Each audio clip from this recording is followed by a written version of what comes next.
tassa bhagavato arahato sama sambuddhassa. Namo tassa bhagavato arahato sama sambuddhassa. Namo tassa bhagavato arahato sama sambuddhassa.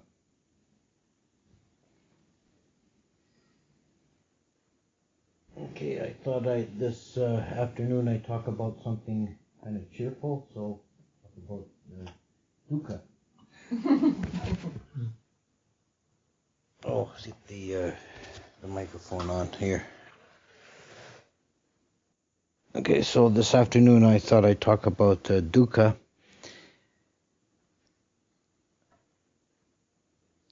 We often get or maybe not us here, but people get a false impression of Buddhism because of the translation of dukkha as suffering.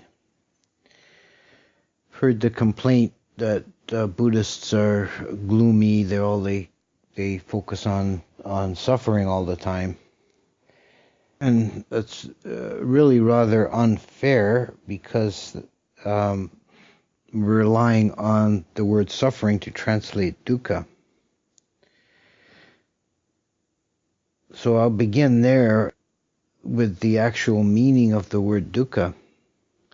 In some contexts, the word suffering does make sense, but in others it doesn't, because every conditioned phenomena is said to be dukkha. It's one of the three characteristics, so it universally applies. But we know from our own experience that in this human existence there is suffering, but there's also pleasure and there's also neutral feeling. Probably I've thought that if you could keep a running total of all your mind moments of feeling, you'd probably find that neutral feeling is predominant for most of us most of the time.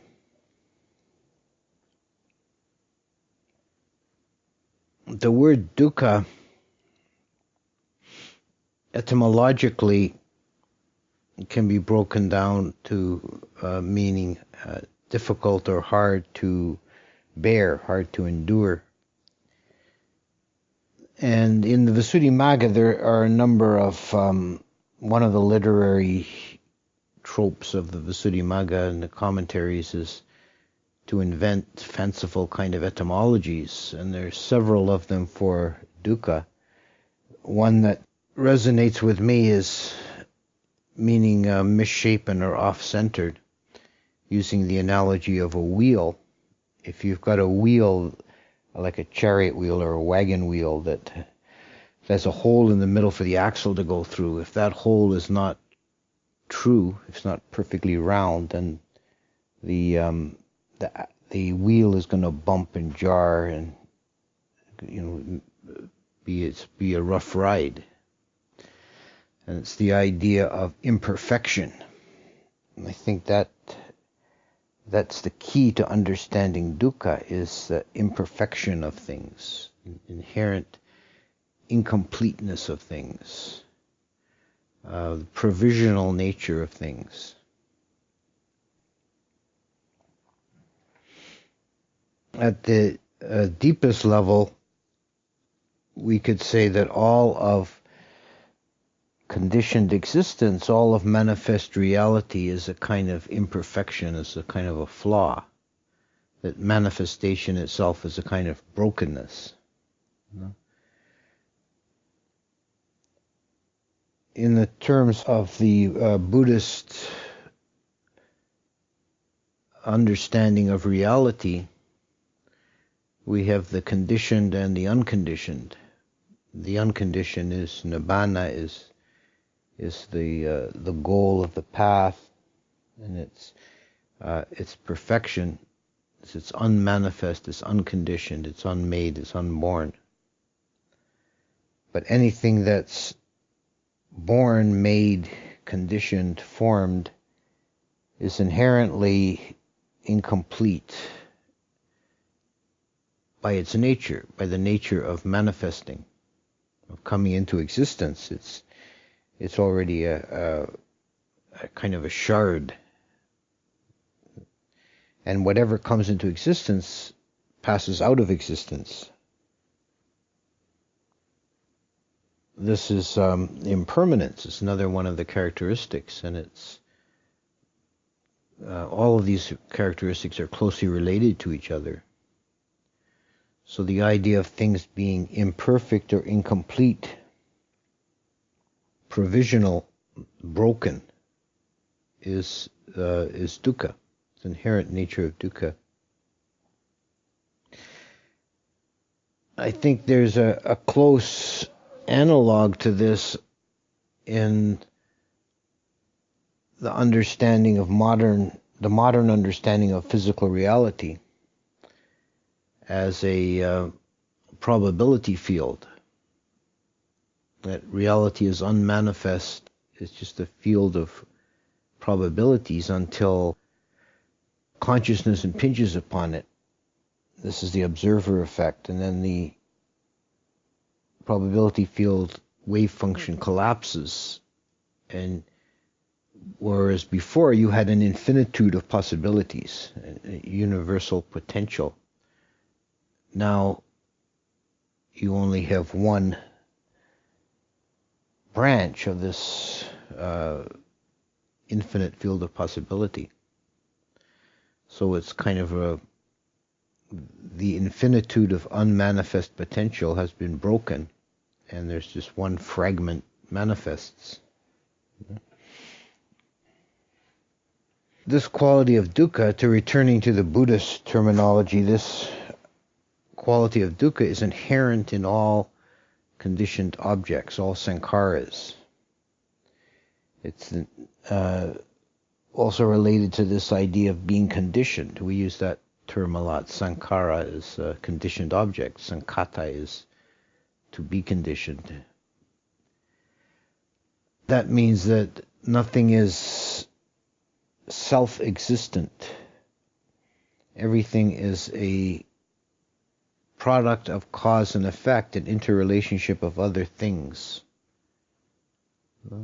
So that any particular object that we abstract out and say this is a particular object of consciousness, that's only a very momentary transitory point in a network of cause and effect.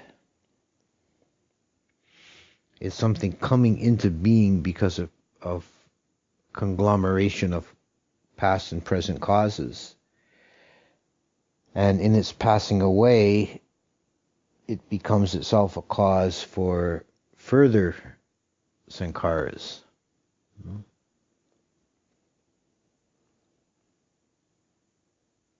And as I alluded to, as all phenomena, all conditioned phenomena are dukkha, this applies to pleasant, unpleasant, and neutral. Those experiences which are actually painful, unpleasant, that we could accurately define as suffering, this is called dukkha dakata, or dukkha as such. This is the obvious element of dukkha. If you get a poke in the eye with a sharp stick, nobody's going to debate that's dukkha, that's suffering. There is also dukkha viparinama, which is the dukkha associated with pleasure.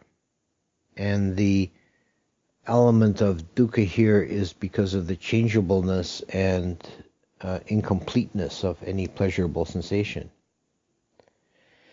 And this has led some to suggest the translation for dukkha as unsatisfying or unsatisfactoriness. This is a bit of an unwieldy word, but it captures this element of dukkha, that there's no possible object in conditioned reality, in samsara, that is fully satisfying to the mind. The mind wants pleasant sensations. This is the nature of craving. But having attained a pleasurable sensation, it's never enough. It cannot be enough. It cannot satisfy the mind. There's no final satisfaction in samsara. Pleasant objects yield pleasant feeling, but this is transitory and incomplete.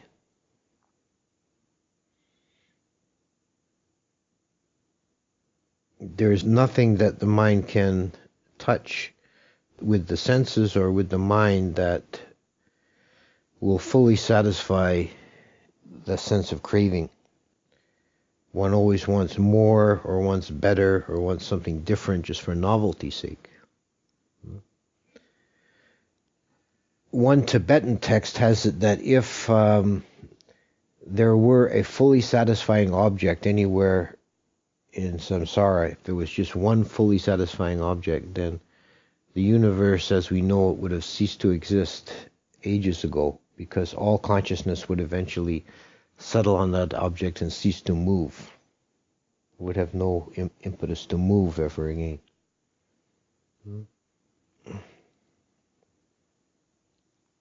The dukkha associated with neutral feeling is dukkha sankhata, the dukkha of formations, which is the underlying quality of dukkha that applies at all times and is evident when the other two are not. The dukkha sankhata is just an expression of the inherent imperfection of things. No? So suffering, unsatisfying, imperfect, it could be applied to the three aspects of dukkha, and no single English word really covers it.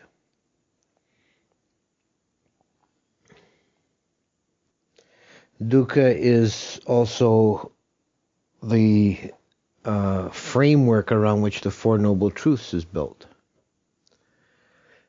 This is the basic statement of Buddhist teaching, is the Four Noble Truths. And the first truth is the truth of dukkha, which is merely the statement that there is dukkha. And it goes on to define the terms as birth is dukkha, sickness is dukkha, old age is dukkha, death is dukkha, being separated from what you love is dukkha, being attached to that which you do not love is dukkha, pain, lamentation, grief, and despair are dukkha. In short, these five aggregates of clinging are dukkha. Five aggregates of clinging being the components of body and mind. So most of these terms would apply to dukkha dukkata, dukkha as suffering. But the five aggregates of clinging applies to dukkha of formations, because it applies to all forms of existence, whether it's pleasurable or painful or neutral. So this is an expression of a existential reality. And the existential problem, which the Bodhisattva, before he became enlightened, he identified as the problem of birth and death, which is the starkest expression of our existential dilemma. But it actually applies to all the ordinary ups and downs of daily life. We see that we're caught in dukkha. Then the second noble truth is the truth of the origin of dukkha. Dukkha samudaya, the origin of dukkha.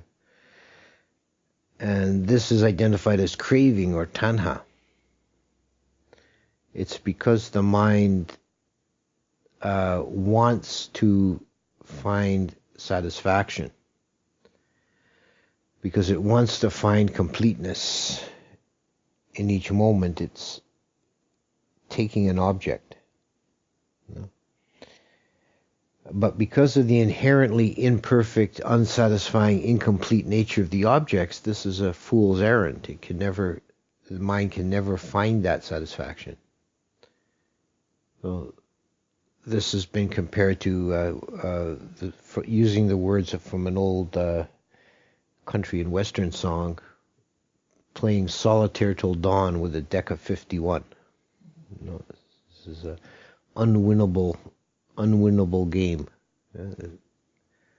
And this is the engine, the motor force of becoming, is craving.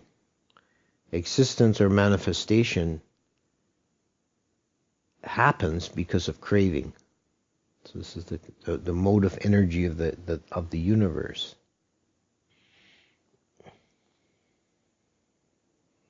And in words of another old song, love makes the world go round. It's the craving of desire is what makes the whole universe happen. The third noble truth is the truth of the ending of dukkha.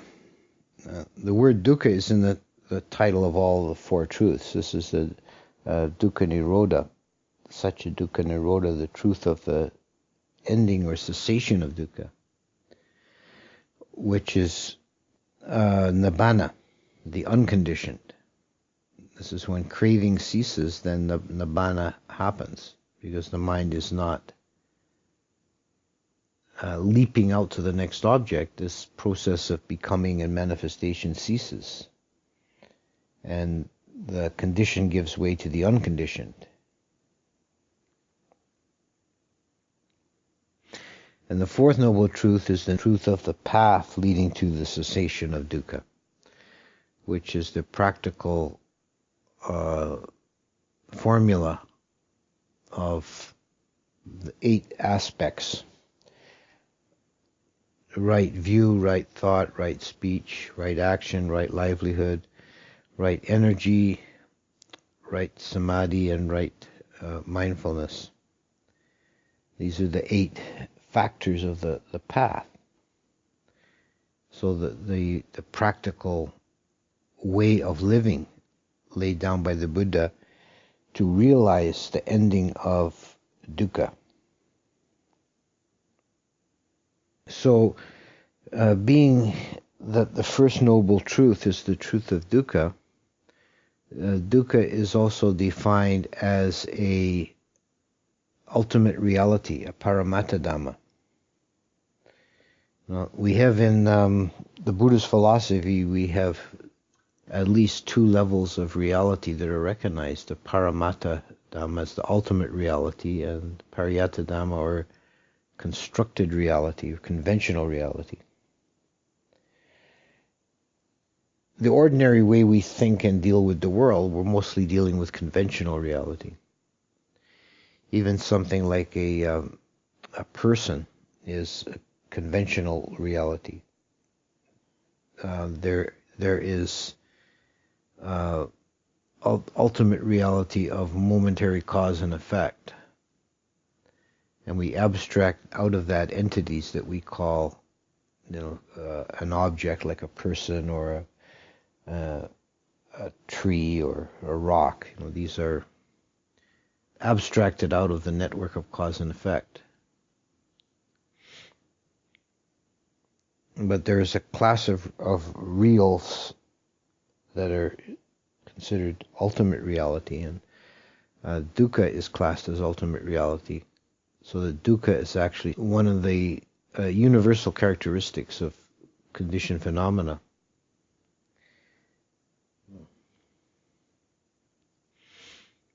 So our response to dukkha should be at least twofold. The approach of wisdom is to understand and see dukkha as it is, as the first noble truth. We're told by the Buddha to understand it, pajanati, to know it. to comprehend it. So this means looking at reality with an unbiased mind, taking off the rose-colored glasses and seeing things as they actually are, and not sugarcoating the reality of existence, being realistic.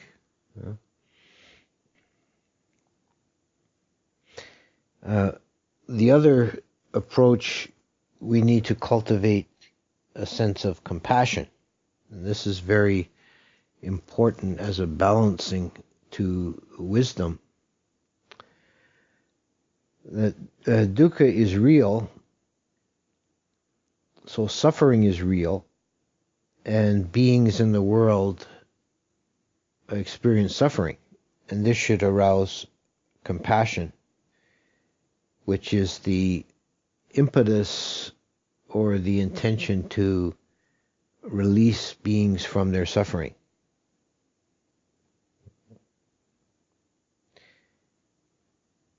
It's important that these two factors are balanced, wisdom and compassion. Wisdom by itself, without being counterbalanced with compassion, becomes very cold and heartless. The teachings are all about emptiness and impermanence. We can tend to be dismissive of suffering if we just rely on those teachings. You can say, well, this is just cause and effect phenomena. It doesn't, it's not really a concern. Compassion engages us in the phenomena of the world, even though with wisdom we see that they're ultimately empty. We know that suffering is real. It's both a subjective experience and an objective fact. And we have a sense of compassion for the beings in suffering. But if compassion is not in its turn, if it's not balanced by wisdom, then it becomes overwhelming, and it becomes a kind of more like pity. And we're then totally ineffective to actually relieve suffering. If the mind is overwhelmed with a sense of the suffering of others without being guided by wisdom as to practical skill and means, then nothing can be accomplished.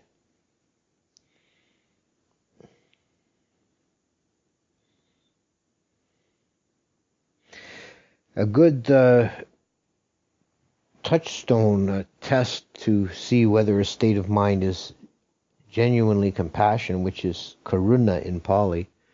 If it's genuine karuna in the Buddhist sense, it shouldn't make you suffer in turn.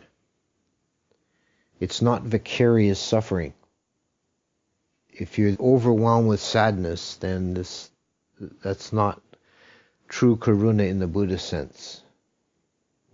That becomes a vicarious suffering, and it's counterproductive in that we're not trying to increase the total amount of suffering in the universe. We're trying to decrease it. And if you make yourself suffer, then you're increasing the total amount of suffering without helping the other person who's suffering. So compassion is, in the Buddhist sense, is not vicarious suffering. It's a earnest intention to reduce suffering, to first recognize the reality of suffering, and to have a wish or intention to reduce that or eliminate it.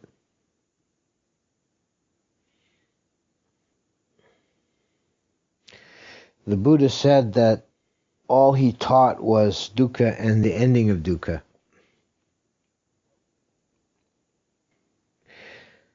So that's the Buddha's teaching reduced to the very simplest formula, even compressed from the Four Noble Truths, just suffering and the end of suffering.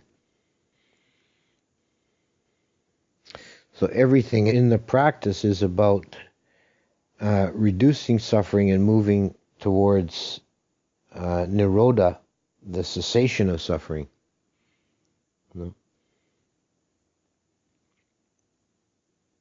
And in terms of practical movements towards reducing suffering, one important thing to recognize is how much of the suffering that we endure is entirely optional. There is a degree of suffering that is not optional. And this is physical pain, for example, which is in one classification of the feelings in the Abhidhamma, dukkha is divided into dukkha as physical suffering and domanassa as mental suffering. So dukkha is pain from illness or injury, and that's felt as painful sensation. Domanassa, mental suffering, is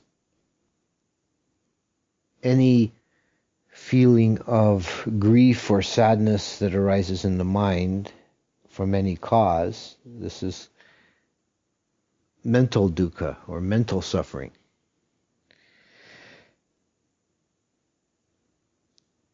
And the occurrence of physical pain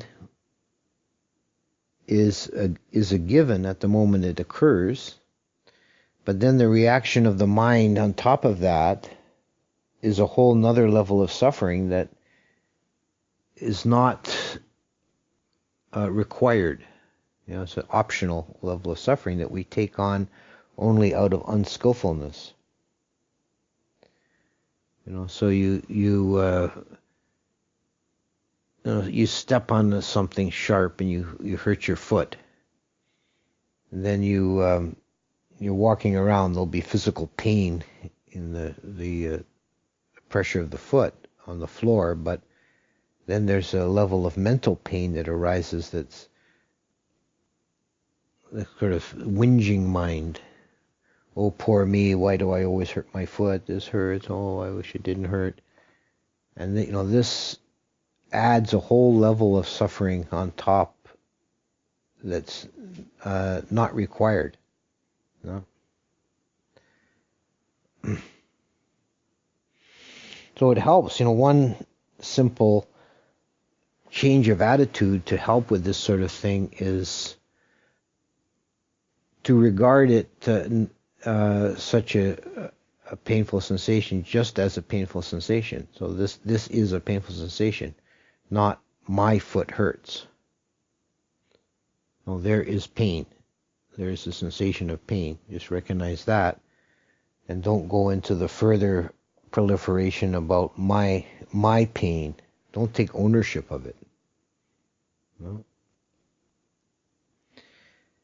Then there's a great deal of mental suffering that is not directly related to the body at all, but are mental formations that can be based either references to the past, painful memories, unpleasant memories or regrets, or projections into the future, anxieties and fears. And this is again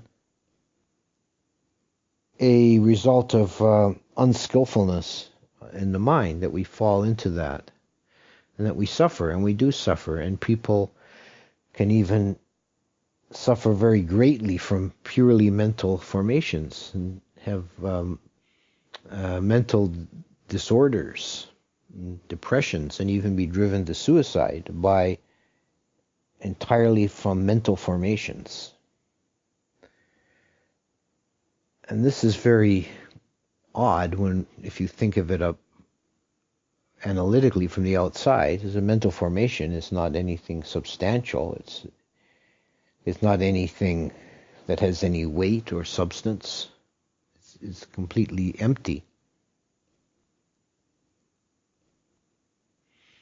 So why do we need to let ourselves suffer on account of mental formations? That's one piece of advice I've given to people many times is don't take your mental formations so seriously. People get caught up in their mental states and formations, their emotions and their memories and their fears, and take them as something real and substantial, and they suffer on account of it. Now just see them as empty, dependently arisen, impersonal, not me, not mine. This is just a phenomena.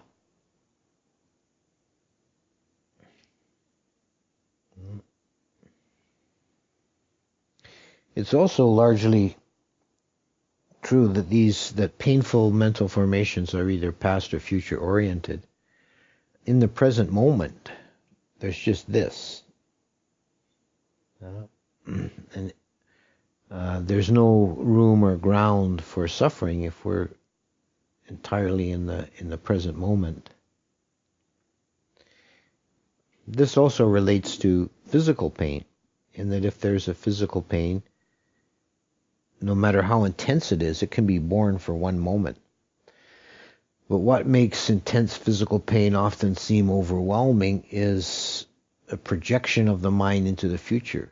You're imagining yourself enduring this for who knows how many hours or days, and it becomes unbearable. But in the present moment, it can be borne. And in the present moment, there's actually no self. There's no self-reference. Self-reference always projects into the past or future. If someone asks you who you are, you're likely to tell them your name, maybe your job, where you live. This is your history. This is a projection into the past.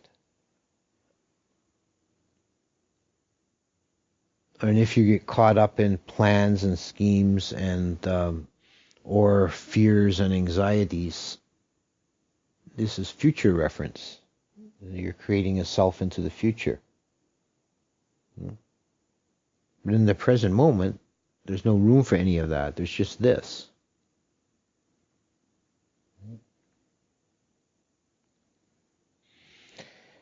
So, dukkha, as I said already a couple of times, dukkha is one of the three characteristics. And these are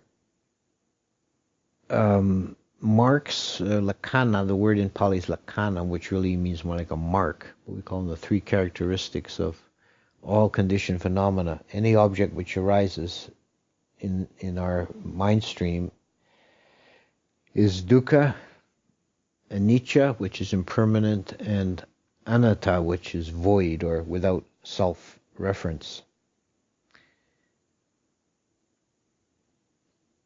And it is the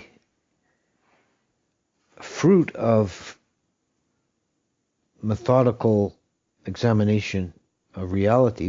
In formal practice we call vipassana, to see things in their own nature as they actually are, which means to see the three characteristics.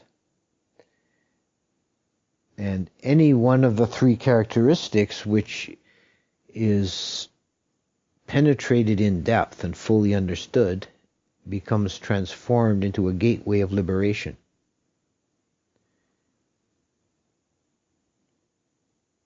If one understands impermanence fully, then becomes the gateway called signless liberation, the animata, signless liberation. Not self becomes the void liberation, and one who realizes through understanding, penetrating the nature of dukkha is called a body witness, because dukkha is most evident in the body.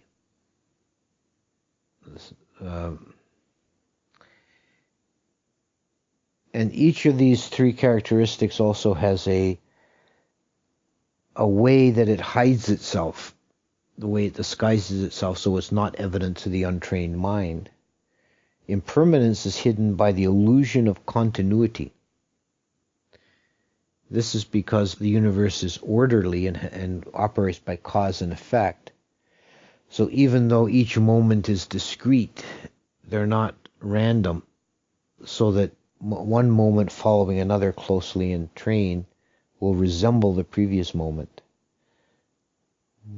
So that we have an illusion of things persisting in time.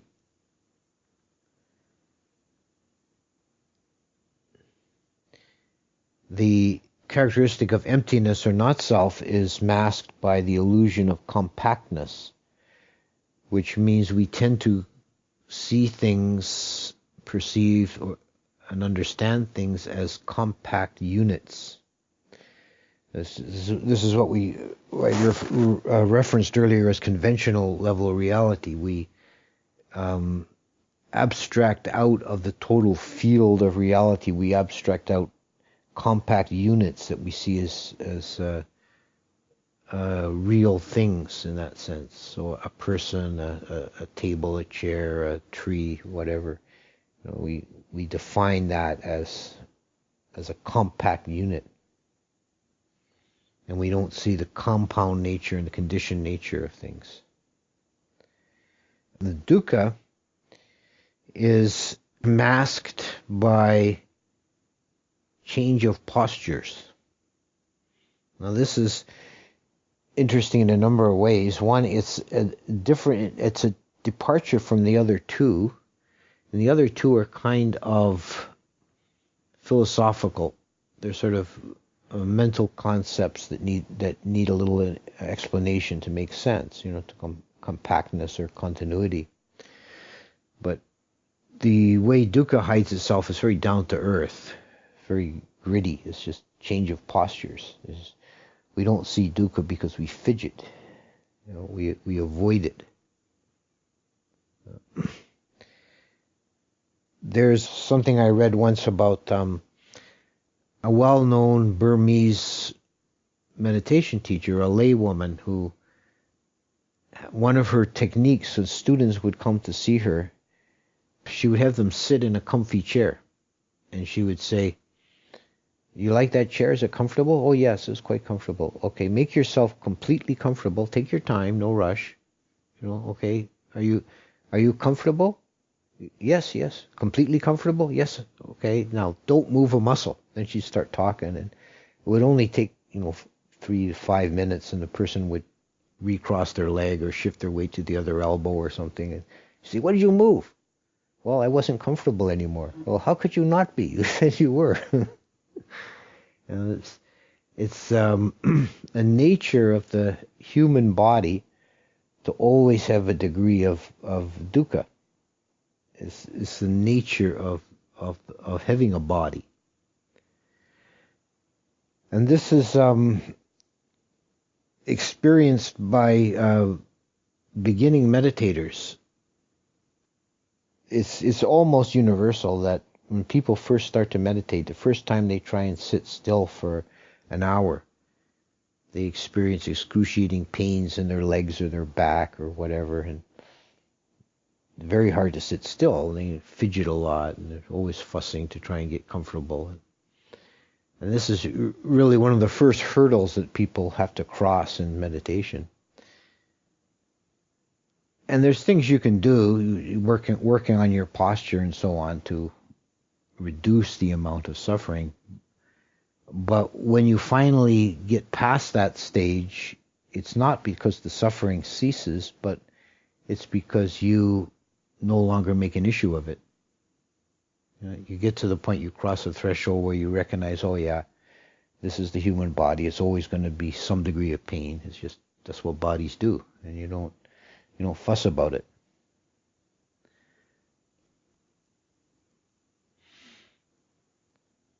Because what happens ordinarily, if you're not making an effort to sit still, you'll be constantly shifting and changing your posture, a little bit here and there. And this is masking dukkha, because the dukkha doesn't end because you crossed your legs the other way, but you've now got a new constellation of dukkha, and it's like a change is as good as a rest. It's like you don't notice it so much because as you've shifted it, and it takes a little while for it to catch up to your consciousness. But the reality is that physical form is always going to have dukkha.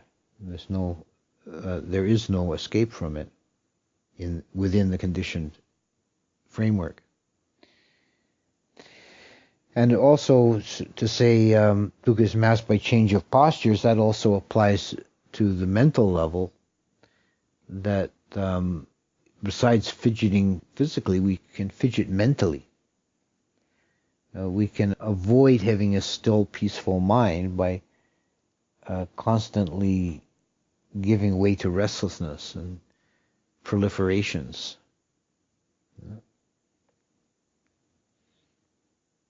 And finding that inner stillness is really one major step towards reducing and finally eliminating suffering.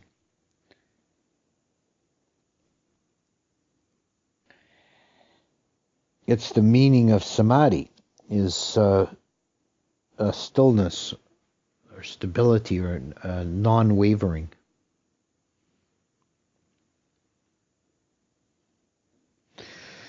So when we penetrate the nature of dukkha, we fully understand it, understand its universal characteristic of conditioned things, and it's not personal, then we can transcend it. It's possible then to get beyond dukkha.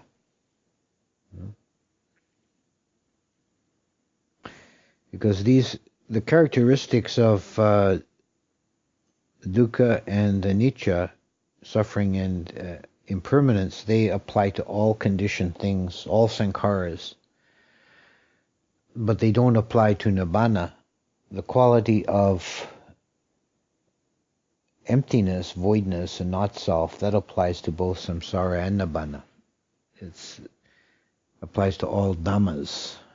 Dhamma is a more universal concept than sankharas. All sankharas are dhammas, but there's one dhamma that's not a sankhara, that's nibbana. Nibbana is without suffering, without impermanence. It's a kalako, timeless. And the concept of dukkha doesn't apply because it's non-manifest.